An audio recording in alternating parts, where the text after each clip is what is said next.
So, what makes a rosé wine rosé? Well, I'm going to show you on today's Quick Sips. Plus, I got some extra information about these delicious wines. Blush, rose, copper, even salmon. These are colors that I've heard people use to describe rosé wines before. So where does that color come from? Almost all red grapes in the world have clear pulp inside of them. So if you just simply crush a red grape, all you're going to get is clear juice. Now if you crush a red grape and you let the juice and the skin sit together, eventually the color will bleed out of the skin. Do it for long enough and you get a really dark red wine. Do it for just a little bit of time, you get a pink wine like this. In the case of rosé, they just let it sit for about 12 to 24 hours and they get this beautiful blush color.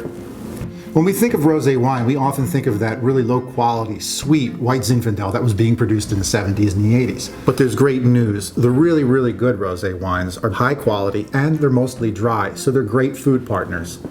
I really love some of the aromas and flavors that you find in these wines. Excuse me while I nose my rosé. This particular wine is awesome. It's got aromas of strawberries, kiwi, ruby red grapefruit, and even watermelon.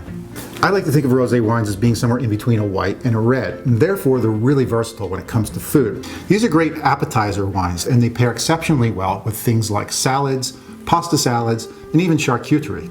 Here's a bonus wine and food pairing tip. If you like red beets, they are awesome with rosé wine.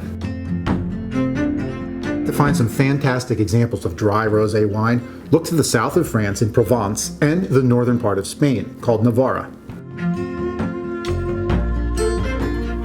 Well, I hope this encourages you to go out and seek out some really fine rosé wines for yourself and pair them up with some food too. If you want regular wine, spirits, and food tips like these, subscribe to my YouTube channel and I'll give you a new quick sip every Tipsy Tuesday. And remember, there's no need to blush if you're in love with rosé.